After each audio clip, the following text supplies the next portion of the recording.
And what I want to emphasize this week is the architecture. And there's a reason I want to emphasize that, because where we are headed requires a different rhythm, a different lifestyle, different habits.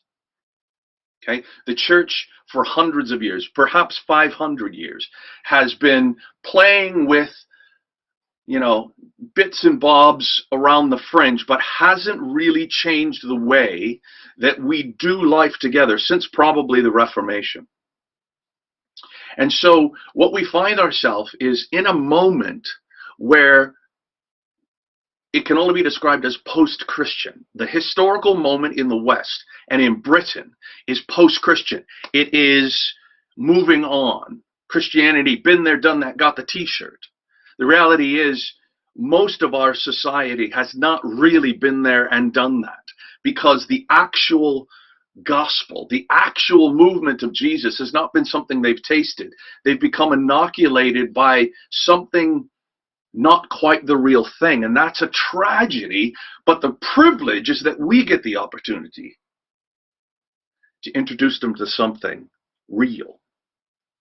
You see, there's an opportunity before us right now for something to explode. But we're going to have to rethink our rhythms. We're going to have to rethink our habits. We're going to have to rethink our expectations. Are you up for that? I don't know if you're up for that.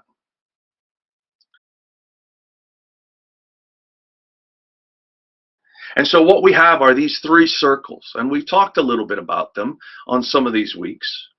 And these three circles together capture something that we call an inclusive community. Now, the inclusive community is the architecture of this faith community. All right? CV has at its very heart this. So, the grow circle, the inclusive circle, the impact circle. Let me just quickly try and explain these again. Okay? The grow circle is something somewhat similar to what many of you who have ever been in church before might equate with a small group. It's usually a group of people that are pursuing Jesus, if not already following Jesus, and are gathering together regularly to grow together. There's something about gathering in community where you grow. It's unavoidable, it's crucial, it's beautiful. First circle. The second circle, though, is not kind of something else, some other program that's put out there. But it's just as much. So the first circle is lived with the second circle in mind. What's the second circle? Well, it's inclusive. Because you have friends, you have work colleagues, you have neighbors, you have family members who are far from God. And probably one of the reasons they're far from God is they need to see the Jesus of the Gospels with skin on it. Because their expectations of church have been shaped by culture, or perhaps by media, or perhaps by bad experiences, or by caricature or stereotypes. And what they need is this in their lives. And the only way we're going to reach the West, once again, is through relationship, bringing Jesus with skin on it into our friends, work colleagues, family, neighbors' lives. So, we ask one another in the grow circle, so we say we got anywhere between 5 and 20 followers of Jesus together that meet and grow together in the grow circle. Well, each of those 5 to 20 people have those people in their lives. And what we do is we create a space called a social space. And a social space, sociologically, is just 25 to 70 people that are together to just have a good time, to just enjoy each other's company. There's not necessarily an agenda. There's no hidden kind of thing going on, but you're just there loving each other, enjoying each other. And so whether that's a party or whether that's a cup of coffee, you can have the whole 25 to 70 people together. That's great. That's helpful. Or you can do it in smaller bits and bobs. I know that Christina talked when she was sharing on community about how they go to the beach, how they go out on a Saturday. And they could go for walks and different things like that. That's just as much the social space. But what we do is we include our sphere of relationship in that journey. So the grow circle is the anchor for the inclusive circle. And they just do life together. And they get to see you and me being Jesus with skin on it. Now that may be challenging to you, and it's meant to be. Because what it's going to do is it's going to feed that grow circle. Because if no one's asking questions, if no one's having curiosity provoked by your generosity or your love or your engagement with them, then maybe you need to rediscover who Jesus is. So the inclusive circle is where we do life together. I would say that needs to happen once a month. But that's not, that's not legalism. That's not control. That's just the rhythm of a lifestyle. And then there's the third circle, which we haven't talked about a lot, but that's the impact circle. That's where we serve justice in our city and in our district. There are refugees all over this district, hidden. You don't know they're there, but they're in public housing, and they're scared, and they're alone, and they're in a foreign land, and they've probably given up their life to try to get somewhere safe, and here they are. And there's an opportunity to engage in that. You know that there's a homelessness issue in Canterbury. Canterbury seems the place where the homeless of all around Kent come because of the cathedral. There's issues, so many issues going on in our city. It's under the surface, right? We don't want the tourists to see. But there's brokenness. And we are actually right now working on a partnership with Archbishop School, where we're going to be a partner with Archbishop School, because it has just gone through Ofsted and failed and has a lot of kids from broken homes, and it is a place that needs Jesus with skin on it. Just serving. There are going to be some kids there that don't have enough money to buy lunch or to buy books or to buy a uniform, and we're going to step into that. So that's the third circle, okay? Blasted through that just as quickly as I could. I want you to understand the way CV is, and this is crucial for this Sunday, that you would see that inclusive communities are the center of who we are. Everything else about the life of CV. In fact, what I'm going to do is I'm going to try and make this bigger, and no, other way. There we are. I'm going to shrink me. So all of the green circles signify things that the church organization provide. Sunday AM, different courses, events, discipleship resources, mission trips, admin function, all of this stuff. And the City Impact sits there and is nurturing and beginning and resourcing loads of impact circle opportunities. City Impact is the one that's going to be delivering the Archbishop's project in partnership with other churches too.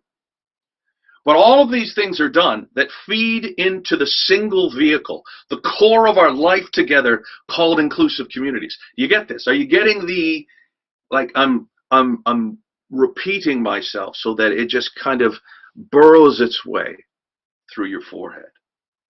Inclusive communities are the center of our life together.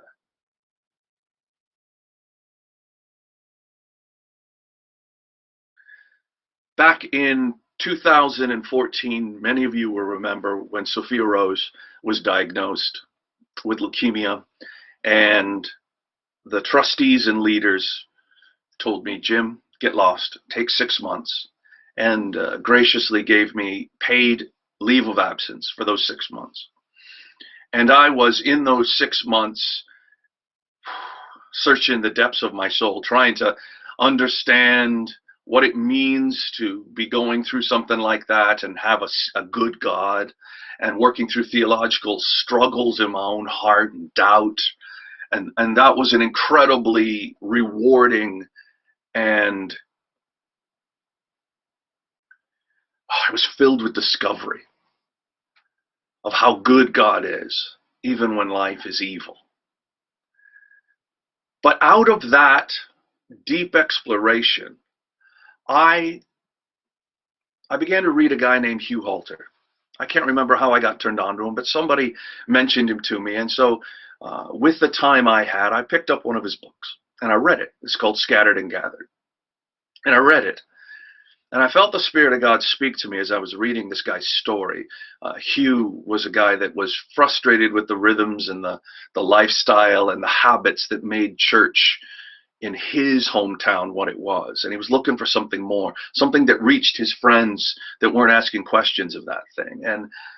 And that resonated with me. And I just felt the Holy Spirit say to me, ever so quietly and gently, it wasn't condemning. It was there was a warmth to it, if I can say it that way. And it wasn't audible, but I just knew that he was talking to me. And he just said, Jim, this is not the church that I asked you to start.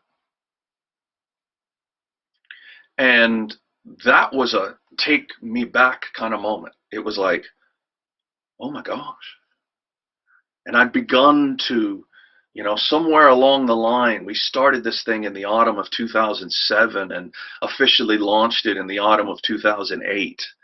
And, in 2015, we would have been 7 years old. And somewhere in those 7 years, I started to just kind of do the same old, and had stopped asking the questions that had been in my heart as a pastor's kid for my whole life about how we can be relevant to our generation that doesn't think Christianity is relevant. And to ask questions of what my expectations were and where we were going to go and how we were going to do life together. And so since 2015, I've been about one thing. If you ask a lot of people, those 7 years of me, I was all over the place. I'd have a new idea every month or two. And and it was me trying to search. And there was that voice just kind of came to me and said, the Spirit just said, Jim. And he brought me back into alignment with what I was trying to find and I'd forgotten. And so I found myself coming back to work in May with such clarity. And I'm going to spend the rest of my life walking this journey out. This kind of rhythm, this kind of lifestyle. So, after all of that, I imagine you're now asking the question, how can I get into one of these communities? They sound brilliant. Well, I'm glad you asked. There are currently 8 different communities around the Canterbury district area. As you can see, wherever there's a star, there's a community. We hope to be launching more, but at the moment, according to our records, there are about 45 people who call Canterbury Vineyard home who are not in a community. And so these 8 communities would love to welcome you so that you could become a part of their community life, their growth, and their mission. Let me just introduce you to the different communities. The first one we find in Aylsham, okay, in Aylsham. And this one's led by Jim and Becca Leeves. They're one of our longer term uh, community leaders. The next one is up in Whitstable/Herne Bay. It's along the coast, and this is led by Roberto and Katie Ariujo. And they involve people from both the Whitstable area and the Herne Bay area, or out towards the coast in general. The next one calls itself Gordon, and it's based in Wincheap. This one is Daniel and Christina Hatfields, and they draw people from outside of Wincheap, but they have a particular heart to reach Wincheap, and in particular Wincheap School. The next one is at the moment, and this isn't permanent, but is currently based out towards Chilham and is led by Michelle Huggins. And this is a great group. that is at the moment mostly female, but we're hoping to try to broaden and diversify that. Next, we have a new community based on Ashford Road and led by Tim and Tish Hampshire. And so this one is just looking to begin. Actually, I think they've met once already. Next, we have Simon and Maria Redman, who live on Old Dover Road towards the cricket ground, and they have people from all over Canterbury, and actually from many different churches who are a part of this community, including some people who are part of the CV community. And finally, we have Phil and Pauline Webborn, who are based near Simon and Maria, but a little bit further out in a cul-de-sac called the Foreland, which is a little bit more towards Simon Langton Boys. And they have a whole network of people, and they're just trying to understand. They have a particular heart for young adults as well, and they're just trying to understand the nature of this group. So it is still forming. Finally, we have our student community, and this is led by Yanni and Abigail, and they lead a wonderful community that's changing constantly because it's made up of students, but they choose to live by the three circles approach and reach and impact the student community. So if you're a student, this community is key for you. Now, what do? If one of those appeals to you or you're curious about one of them, I just want to invite you to email michelle.huggins@canterburyvineyard.com. Michelle has volunteered to be the conduit to getting people into communities. And so if you're one of those that aren't currently a part of a community, I just want to challenge you. This is so crucial, and we invite you to step in. This is not a program. This is just a lifestyle. It's just a way of doing life. And it is centered around this simple idea that God uses community to reach the world. So I hope this has been helpful. Guys, get in one. And if you are in one, get more involved. And let's see what God can do. Awesome.